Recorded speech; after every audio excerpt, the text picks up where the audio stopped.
Welcome to the Nonfiction Writers, podcasting in a great way. I'm Ryan Aber, joined by Jason Kersey, and today a special guest from Ames, Iowa, Bobby LaGesse. Bobby, how you doing today? Fantastic. My pleasure to be on such a well-renowned podcast. I didn't. Are you doing another one today?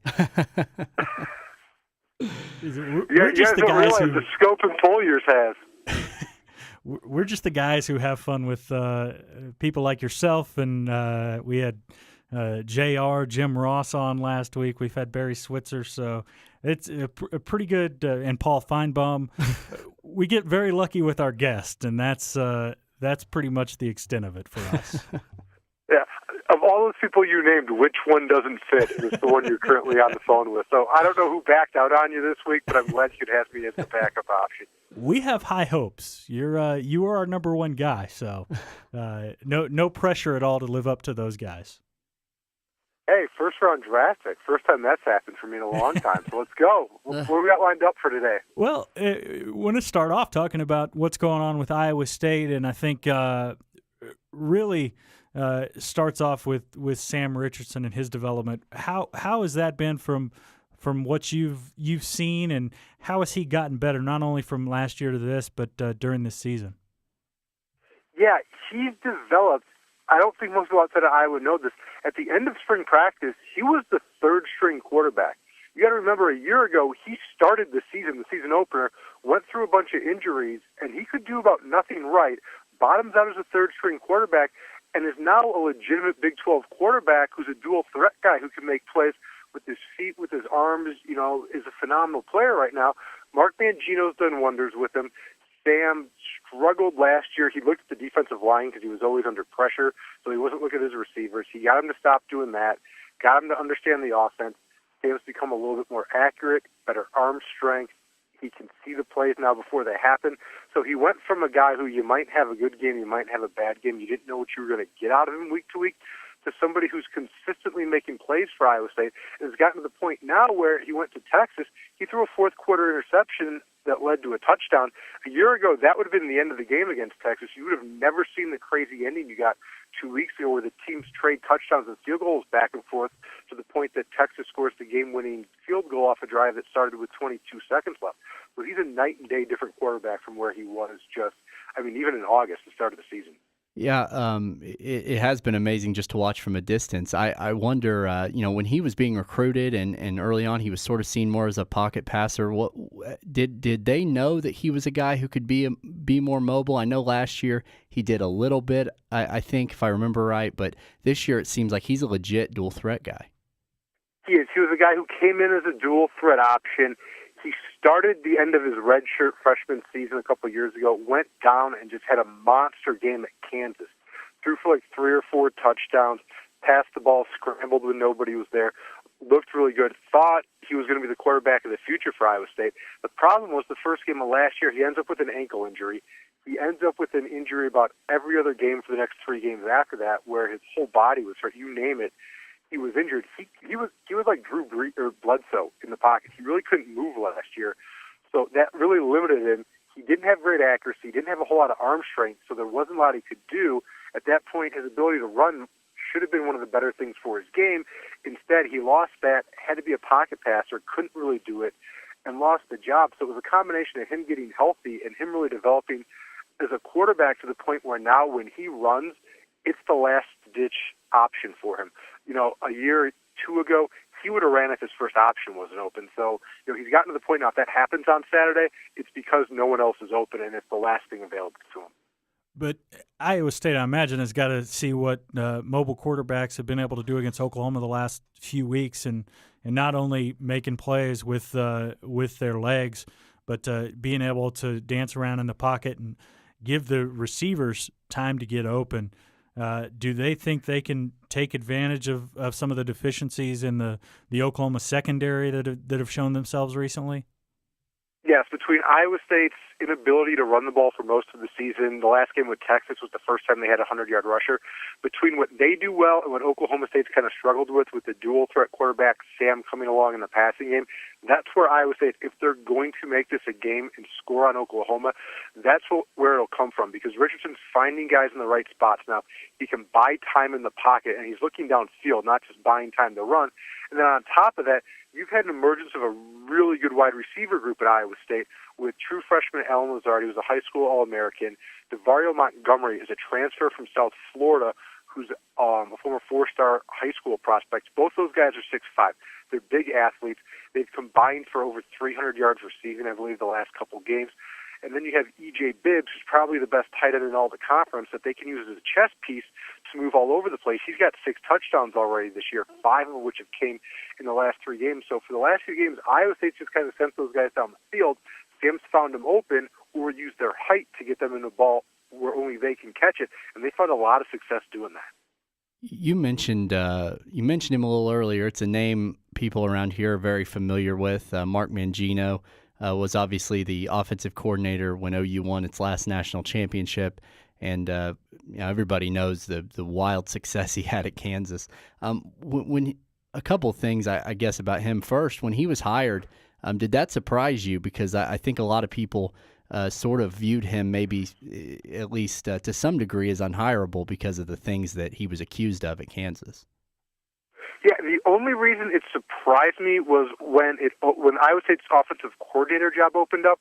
There were some people I knew who had some connections around the family, and I put some feelers out and was told no, Mark was kind of holding out for a head coaching job, and so kind of left that there. And then all of a sudden, a few weeks later, it pops up, boom, that Mangino's the guy.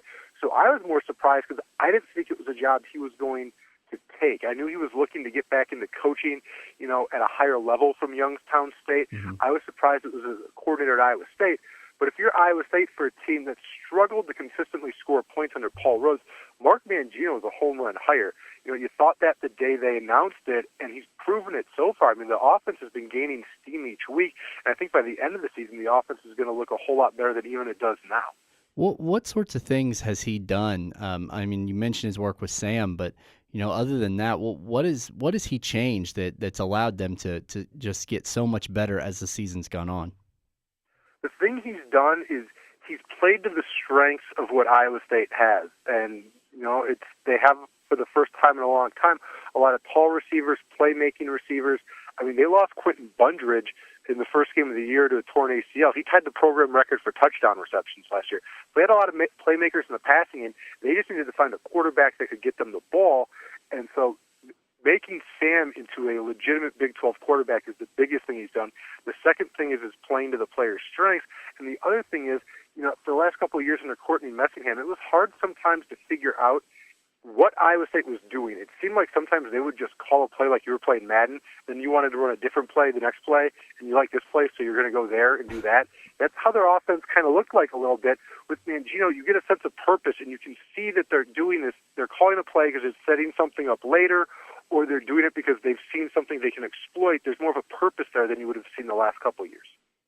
And we spend most of the time talking about Iowa State's offense, and obviously it's much improved. But the defense on this team, having given up, 48 points against Texas, 30 points even in a win against Toledo, 37 a few weeks ago against Oklahoma State, 49 against Baylor, although that's no shame given Baylor's offensive success.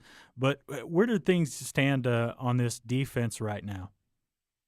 Man, do we really need to talk about the defense? It's to the point that the defensive coordinator, Wally Burnham, joked this week that rewatching the end of the Texas game would make him want to just jump off the tallest building in town if that was all he saw with the team. It's not been good this year. The defense was in a transition mode for Iowa State. They had to kick off their 2 best defensive tackles in Rodney Coe and David Irving for various legal or team violation kind of stuff. They were young to start with, so Wally's done a good job in the past of mixing and matching with, not the same level of talent level or experience that other guys in the Big 12 have had, and it's not really come together this year. There's been individual good pieces. Corey Morrissey at defensive end, I believe, is one of the top 5, I think, in sacks in the conference. Middle linebacker Jevin Miller's third in the conference in tackles. They got a cornerback, Tribune, who's a sophomore they think can become a shutdown corner someday. It hasn't translated to success, and it's because Iowa State struggled to run the ball or stop the run, and they're undersized on the defensive line. They had to move a defensive end, Mitchell Meyer, who weighs 262 pounds, in the defensive tackle spot. I mean, you're not going to have a whole lot of success being that undersized in the Big 12. They haven't been able to stop the run.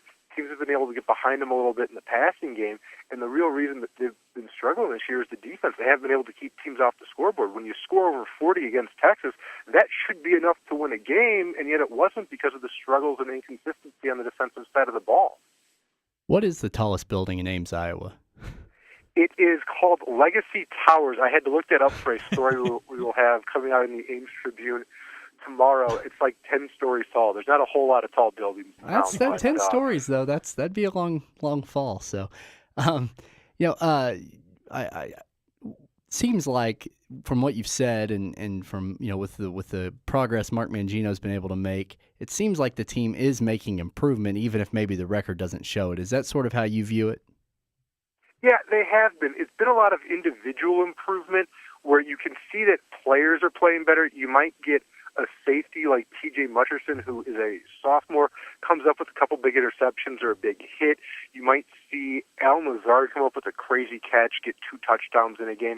It's things like that where it hasn't necessarily shown itself for the entire team or one side of the ball. The offense is starting to see entire production improve the last couple of weeks with Iowa State. The defense hasn't seen it yet. So if you're Iowa State, what you want to see they still got 5 games left, is you want to see the production go from individuals playing well to an entire unit on one side of the ball playing well, and then maybe that can translate into them getting a couple more wins. But they're a team that were young and inexperienced in a lot of spots this year. For most people, who weren't your delusional fans who expect the bowl game every year at Iowa State, it was, a season of growth, and you had to judge it based on the development of the players, and it's come along so far.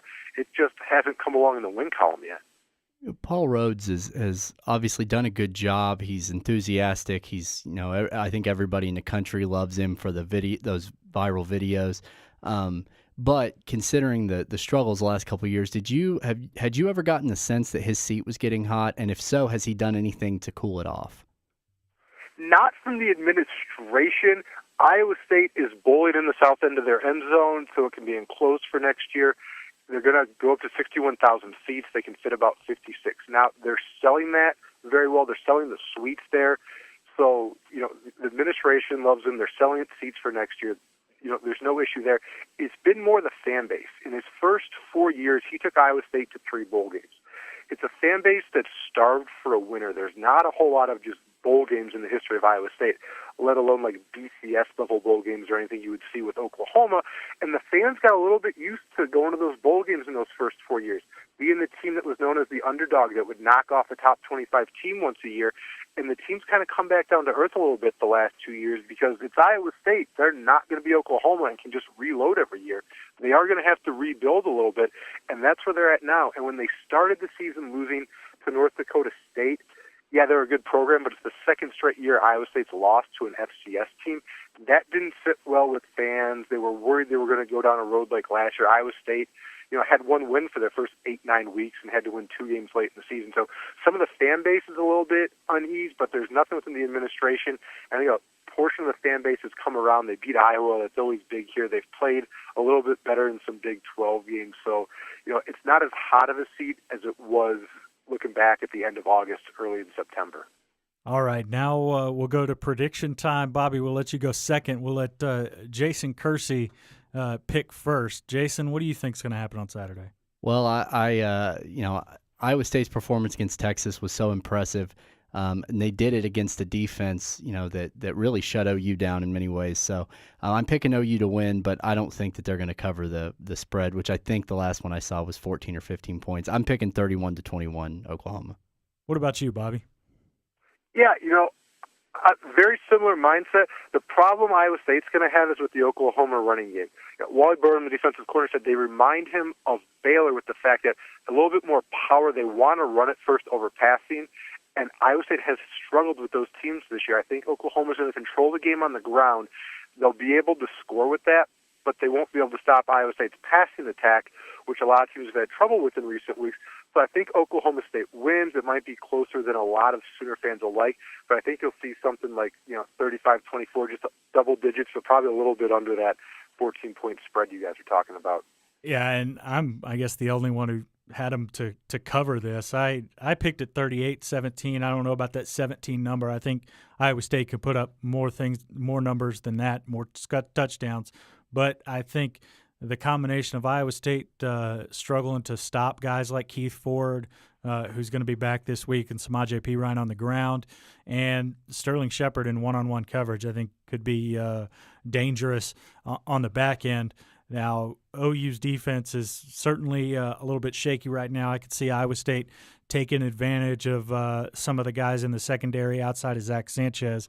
So that game could be closer than I picked, but I went 38-17 to start off with. And, Bobby, you're not going to make a whole lot of friends in Oklahoma. I believe you just called OU Oklahoma State. Did I? I'm from Iowa. Sorry, wrong part. I apologize to all the Sooner fans. Yeah, just don't put it in print, and I think you'll be okay. Yeah, and you saw the Cowboys a few weeks ago, so that's certainly understandable. Yeah, especially coming off of the Jimmy Pollard rant at the end of that about the Big 12 beat against Iowa State. That's just always in the back of my mind after having to write about that for the last month. Yeah, you mentioned that, and we said we were going to let you get out of here, and we will. But what was that like? I assume you were in the room when he stepped up to the podium in place of Paul Rhodes? I was. It was crazy and interesting because they both walked in at the same time, and Pollard comes up to talk, and you have the controversial touchdown at the end of the first half that Oklahoma State got. An Iowa State football player tweeted something about it, saying the refs are biased and out to get Iowa State yet again. The media had asked to talk to Pollard, so that's what we thought he was going to talk about, was just come up and say, hey, we don't believe in that kind of stuff. That was wrong. He comes up to the podium and does a 2.5-minute, just goes off on the Big 12. Everyone's against Iowa State. Calls go against them. Implies that, because Iowa State voted against adding an 8th ref, the league is making calls against them, basically coming out and saying the games are fixed against Iowa State, which is a major accusation, and then he just walks off and leaves, and the reporters try to ask him follow-up questions, and Pollard just walked out of the room. I mean, it was something crazy that was the last thing we expected to see coming out of all this. All right. That was certainly an interesting time as we were following it from the press box of the game we were covering that day. But, Bobby, we'll let you get out of here. But, hey, really appreciate it. He's Bobby LaGesse. You can follow him on Twitter at Bobby, LaGesse, and check his work out at amestrib.com. I'm sure that'll be an interesting story on the Iowa State defense coming up, where you had to look up the tallest building in Ames. But, Bobby, thanks again for joining us today. All right, my pleasure. And you should let me get out of here before I make an Oklahoma State reference again and Oklahoma fans really start hating me. Yeah, that's all right, Bobby. Well, we'll see you Saturday. We really appreciate it. All right, see you guys Saturday. All right, thank you. And you can check us out every day at newsok.com and every morning in the Oklahoman for the best OU coverage anywhere.